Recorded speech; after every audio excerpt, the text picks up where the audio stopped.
Hello, ladies and gentlemen. My name is Man the Maker. Welcome back to Vagrus, the Riven realm. We have reached Avenna. We are rather poor. There's lots of places to go. Enter the temple. We can go to the Slag Fort. So many places. Seek. I mean, one thing I want to do. Like, can I? Yeah, I just want to look. Yeah, I'm not actually trying to leave. I just want to see the map. But perhaps it's not an option. Perhaps it's not. That's what. Where am I even going? I don't recall what my final destination even was. It was not Avernum, apparently. Do we have official business? No. Let's explore the city. You walk the streets under ashen skies, taking a few of your best with you. Avernum is large, a city of opportunities, but also untold dangers. Let's go for a walk. The Bazaar is the beating heart of the city, representative of many representatives peddle their wares here. Food, etc. You can't decide if the constant shouting or the brutal stench is more invasive. Taking a look at a dozen stands, you end up at a stinky shop in a small street behind the Bazaar. The shopkeeper, a wraith with a prosthetic leg, dealing curios and trinkets that immediately draw your attention. You single out 3 items that might be interesting and that are potentially magical. When you ask the shopkeeper what they do, she grins at you condescendingly. They're known to be extremely shrewd hagglers. I forgot to get water. That's really the problem. Diminutive subterranean humanoids native to the caverns below. Okay. We can buy one thing. Pretty bone necklace. See what we can learn. Examine them closely. The crystal has some strange haze inside that makes it glow slightly. It fits into your palm perfectly. The necklace is made of sturdy ivory, but the gemstone is more than a cleverly cut piece of amber. The jade figurine is in the shape of a bird of prey. Even if it is mundane, it might fetch a decent price. I will appraise the worth of the items. The crystal and bone pendant are not worth much. The jade figurine would fetch quite a price due to its size. She's ignorant. Perhaps I can discern something. According to your knowledge of lore, the crystal is nothing exceptional, even if competently carved. Finer work. The bone pendant is a rare charm that the Sagrada tribes value greatly. Could be traded for quite a lot. Time to finalize the deal. I can't afford anything except the bone necklace. That'll be all. I'm not interested. That's all. Okay. Who's Scorn? Lavernus's Waterhole is one of the most notorious establishments of the disreputable district called Scoria. There is no sign. Hello, wife. There's no sign of description. You can say hi, by the way. Hi. I don't know if you heard her quiet whisper from the dark room that she poked her head out of. There's no sign or inscription letting you know the decrepit building at the back of the alley is a tavern. You nod to the orc bouncer. The inside of the place is no better. Dirty lichen hangs from a low ceiling. The walls are sticky and your eyes are watering thanks to thick smoke. Quick talk with the tainted bartender gains you into the back rooms where Scornar is expecting someone with the package. Oh, yeah. I totally forgot about this. Deliver the package. Maybe we get money. A sleepy-looking Dajmahan guard lets you into a back room through a curtained doorway, but Javik has to stay outside. Inside, several motley individuals are playing cards. One of them, a tall man with red hair and beard, rises and sends the other out of the room with a wave of his hand, while offering a seat to you at the table. You take a moment to look each other up and down before you comply. Scornar is a large man with broad shoulders, long limbs, and a thick red beard, contrasted by his boyish handsomeness. He's clearly not of imperial origin, but if you had to guess, you'd say he wasn't born on the continent. Foreign symbols cover his arms and neck in the form of tattoos. He's wearing a bronze breastplate and white-gray fur of a predator is covering his shoulders. An impressive bearded axe with an iron head leans against the wall next to him. He makes no threatening move, but you can feel he's a dangerous man. "Welcome, Vagrus. I am the one called Scorn, the blue-faced," he says. You do not mention that his face appears to be human color. "I've been expecting someone with a delivery." He sits down across you. Can I have it now? +2 insight. Scornar smiles mischievously as he unwraps the small leather package and carefully observes a golden ring decorated with silver symbols. "Just checking if it's genuine, more for the craftsman's sake than yours," he says upon seeing your quizzical expression. He salutes you with his own mug and drinks up. You join him. I am grateful to you, friend, for your part in this. I am sure Narbo compensated you somehow. However, you might want to do business with me later nonetheless. You'll find that I can help you with a lot of things in this city. I have to leave now, but I'll see you around, eh? With that, Scornar leaves. Okay, Scornar. We can find him there again. A powerful sorcerer. You can go to the temple. The vengeful god might grant you boons. I mean, we don't really have any. Go to the fighting pits. This isn't a real arena in Avenna, but no imperial city could be imagined without at least a fighting pit. The one in the city is fairly large, however. Recently, it has not seen a lot of fights in spite of public demand. You learn that no Lanista... Yanista? What are you? Owners and traders of gladiators, but in the 4th Age, people who become professional gladiator managers. Since a gladiator revolt a few months back, which left dozens dead and most pit fighters gone, the pit has been used only for public executions. That is about to change, however, as the new man in charge wants to see the place rise again. We can fight in the pit. Enter the roster. Seek out the medicos? Take your leave. Bet on the fights? I'll gamble. Shit. Like I had money. We gotta fight for money. Falco, the man in charge, tells you that fights are arranged each day. Because of the lack of pit fighters and gladiators, all kinds of people have joined the roster. Local thugs, orc mercenaries, and poachers. There's even a fellow who sends his trained jock to the arena. You can join the next fight, but it will progress the day afterwards. Fights can be attempted once, and if you lose, you cannot enter the fight pits again.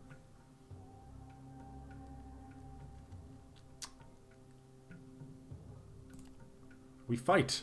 First opponents will be a pair of local thugs who like violence a lot, decided that being paid for in the pits is really the best thing that ever happened to them. The Turgok brothers. They have cheap weapons and swearing. Okay. We're taking the fight. We're doing it. Deploy your companions. You and you. And begin the fight. These guys are going to get wrecked. Let's be real here. They go first and they crit. That's not great. I think I'm going to buff her. Right off the bat. And now it's your turn. You can whiplash to pull them forward. You can kick to move them back. You can strafe. I don't think I want to do that. I think we just want to kick you. I think I just want to kick you. No damage, which is unfortunate. But you did move back, which you can't then do anything, right? Yes. And now we're going to go to town on you. Who's weaker here? 12 out of 12, 14 out of 14. Same armor. Yes, with the crit. We're going after you for sure. And now you're first as well. Give me a crit. 1 damage is not good. Okay, their turn. I might need to play... Yes! No damage. Very nice. I might need to play this a bit more defensively. Yeah, you're going to go for the nuke again. 4 damage is huge. You can get a kill here. Not unless you miss. 1 damage. Okay. She's pretty beat up. I'm not going to lie. I'm not going to lie that she's pretty beat up. I think instead of risking you not being able to kill him because you're bad, we're going to kick him to the back. And you're going to get the kill. He did not go to the back. Either way, you're dead. Nice with the evade. I'm actually very happy if you stay there. I can move where I command you. I can also do a premonition here.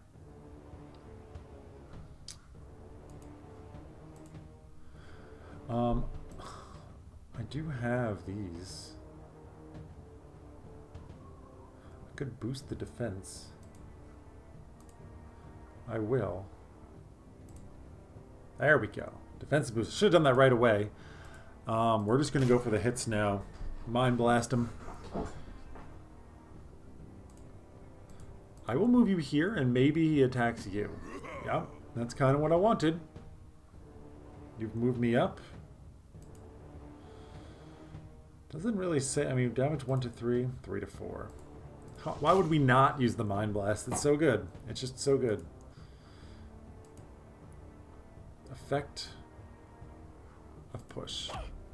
It didn't work last time. It did work this time, which is really good. If you can not get downed, then I'm going to be quite happy. I don't think that... Can we just keep pushing you?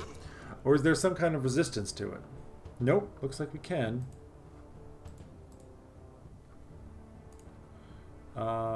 She's got this buff still. I guess you will have to buff yourself now. You cannot. Yeah, buff her again. He'll move up and I guess you're out of power and there's no way to get it back, but you can do a slashing retreat. Can you not?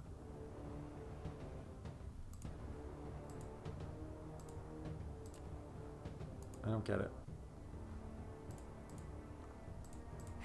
There we go. No damage. 1 damage. Not ideal. You gonna go for him? Good. Nice with the miss as well. It's gonna be a slow beatdown. Ah, the 3. Okay, actually. Double click. Double click. You again fail to hit. He also... Ow. Actually, no, that hurt a fair bit. But this could give us the money that we so desperately need. You just keep dancing around, doing nothing. He's got 2 hit points left, folks. We're almost there. Yeah, you are getting a beatdown. 1 damage, and we just need 1 from you. We just need 1 from you, Morwen. You do 4, but it's a win. It's a win. What do we get for it? Experience?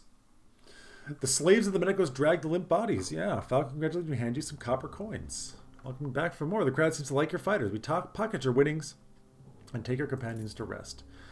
I'll take the 3 lurgs. I'll take the 3 lurgs. And I have to end the day, do I? How's your... I can't even look at you here. We're going to pay later from now on.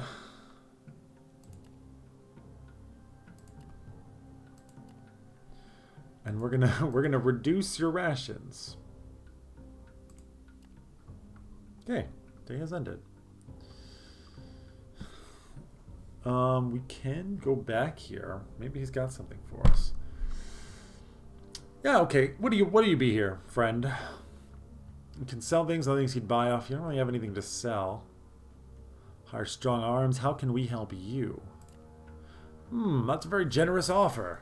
There might be something you could help me with. See, I deal with most things here, but out in the wasteland's a bit more difficult. You might already know this. There's a lot of man. There's a man a lot of people are looking for in Avenna. A man who was a gladiator but escaped and now runs an outlaw gang among the dunes. Substantial bounty on his head, but I think I can match that and even sweeten the deal with something special. Okay. You misunderstand. I want the man alive. I will accept his request and take the leave. Seek out the foundries. We can smelt down the arms and armor of the dead Sagradites. That actually makes sense to me. It cost me some money, but we got iron and bronze there. And now I probably will need to sell the iron and bronze. Because I am desperate. It's a lot of money. Oh! We're saved! I think we're supposed to do that.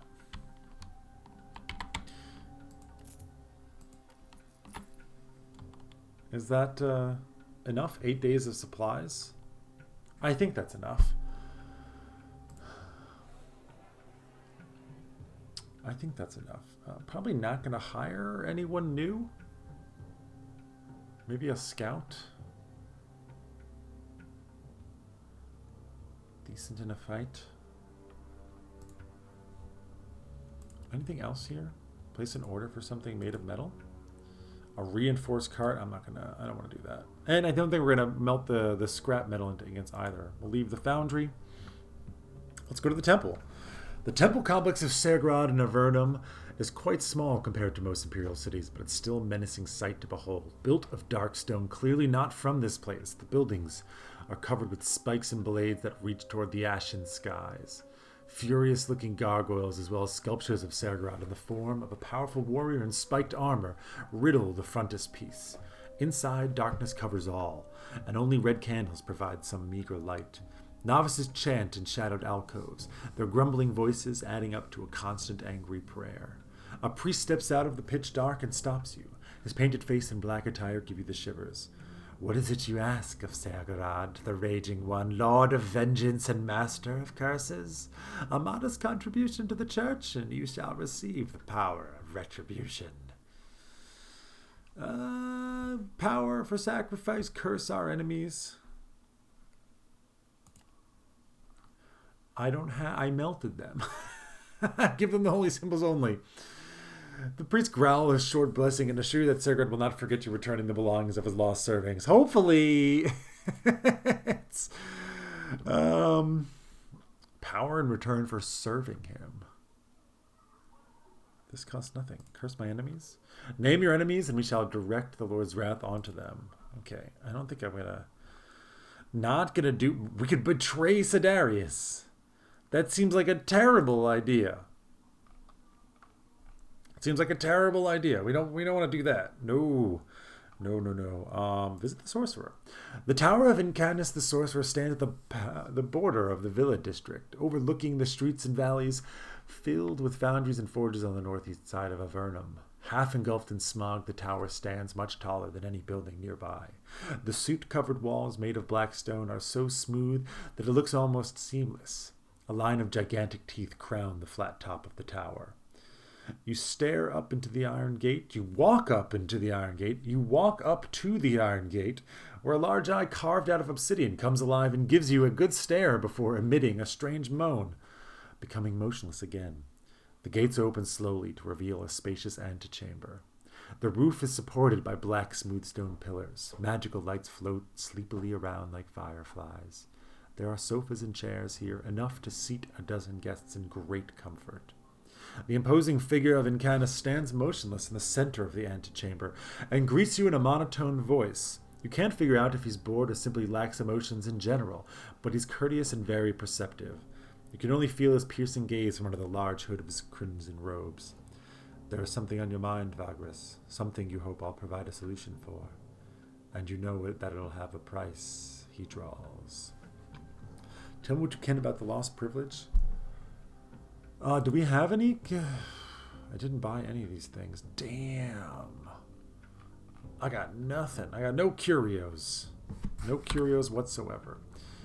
Was there anything else? Got nothing from... tell me what you can of the last purge. I'll pay a lyric for it. The sorcerer hesitates only a little before motioning with his long-fingered hand for you to sit down. You comply. Something tells me you've had an encounter with this cavalcade of spirits. Tell me about it, he says after he pockets your coins and sits down himself. You carefully recite your chance meetings with the last pilgrimage. Every now and then, Incanus interrupts you to ask very specific questions about your experience with the specters. He seems especially interested in your visions that triggered when the undead procession was near. Incanus stays silent and motionless for a while after you finish telling your story. At length he stirs and asks you in a rasping voice, "What is it exactly that you'd like to know?"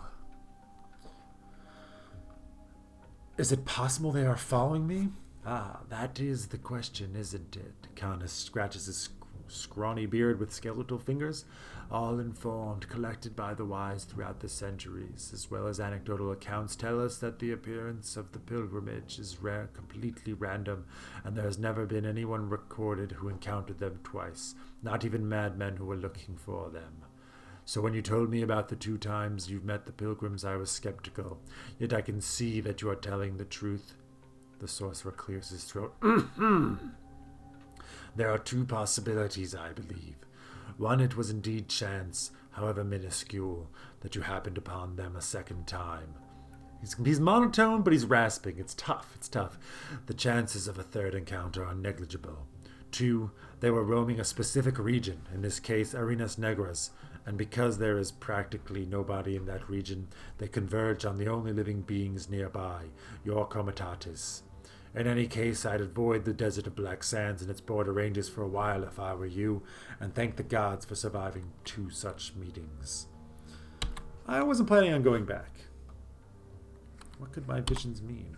No account of an encounter with the pilgrimage that I can recall speaks of visions, only apparitions and eerie lights. Yours and that of your companions seem to be a unique reaction. I wonder if it has anything to do with your telepathic companion. The sorcerer glances at Javik, who is standing a few yards away, leaning at a pillar. Unlikely, your friend says, frowning. At our second encounter with these beings, I was busy holding our beasts of burden from running away with my mind, so I did not see any visions at all. How would it be connected to me if I'm the only one who not to see anything? I concur. And Candace nods and turns back to you. Fortunately, dreams, visions, and phantasms are not my areas of expertise. I suggest you seek out a Oneiromancer? Oneiromancer. Sure, we'll go with that. Or a shaman, perhaps. The Sandarier tribes of the south and west have shamans who are said to communicate with the elements and spirits of the world. It may be that such a person could tell you more. Okay, I think that's all. Goodbye. And I think I am done here. Goodbye. And I think we're out of time for this episode. Hope you guys enjoyed it. If you did, don't forget, hit the like button. It definitely tells the great Google masters that you enjoyed this and that other people would enjoy it as well as letting me know that, but they're the important ones here. So hope you guys enjoyed the episode. And if you did, don't forget to subscribe and hit that bell. Until next time, my name is Man the Maker. Take care, everybody. Have a wonderful day.